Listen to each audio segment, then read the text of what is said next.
Everyone, I am Huma from Rawal Convent School, and today we are going to discuss our 8th chapter, that is the 5th Voyage. This is a story of a Sindbad who was a sailor. Sindbad's father was a rich merchant. When he died, Sindbad was still young. His father left behind a big wealth. However, he was an inexperienced thought, less youth, and spent all the wealth foolishly. He returned to his senses only after the loss of all the wealth. He decided to sail for the Persian Gulf with some goods. His group sailed from one country to another, selling the goods. Forgetting all the dangers of his earlier voyage, he collected a large quantity of costly goods and took them with him to the port of Basora. Here, he bought a fine new ship and hired a captain and a crew. They sailed from city to city, seeing the sights and trading with the local people, till they came to an uninhabited island on which lay a huge white dome, half buried in the sand. Not knowing what the dome was, they pelted it with a stone till it cracked open and a lot of water flowed out. It was a rook's egg. They pulled out the baby rook and killed it for its meat. I knew nothing of this till one of the merchants came to call me. "Stop, stop," he cried when he saw what they were doing. "The mother bird will never forgive us. She will destroy our ship."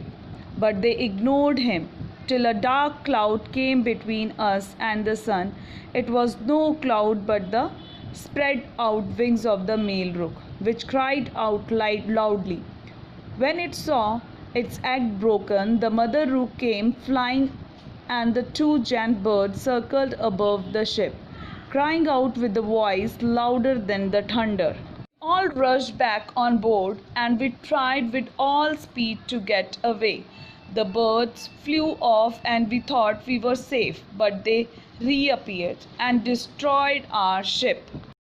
But struggled to save himself and managed to cling to a floating plank, which by God's grace brought him bit by bit to the shore of another island.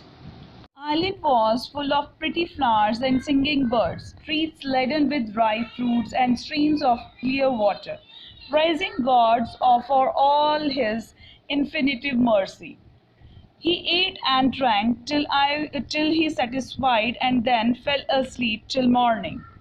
After he woke up, he walked about under the tree till he came to a channel of running water.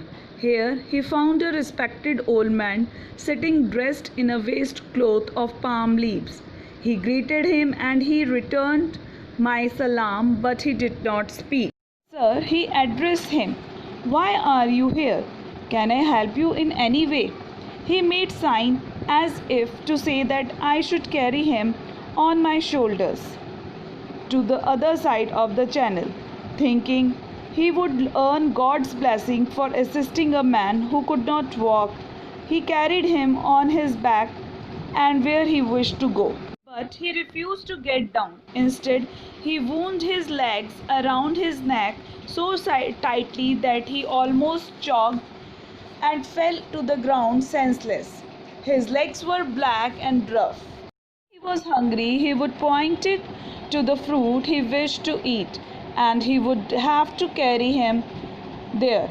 If I did not do so fast enough, he used to beat me with his feet, and it was worse than being whipped.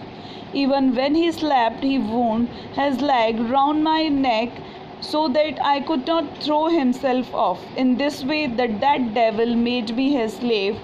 3 weeks passed in this miserable condition till we came to a place where there were many goats.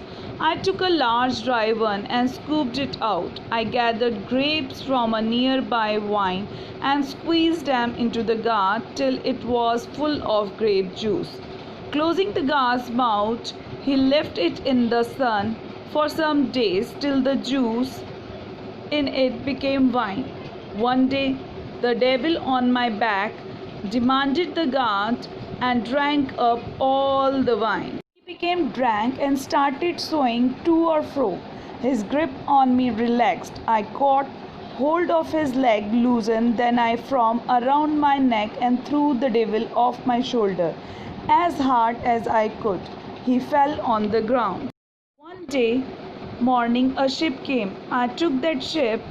When they heard my story, they were surprised that I had managed to escape the clutches of the vile old man. No one before me had ever done so, and the devil had eaten up the bodies of those who died under him.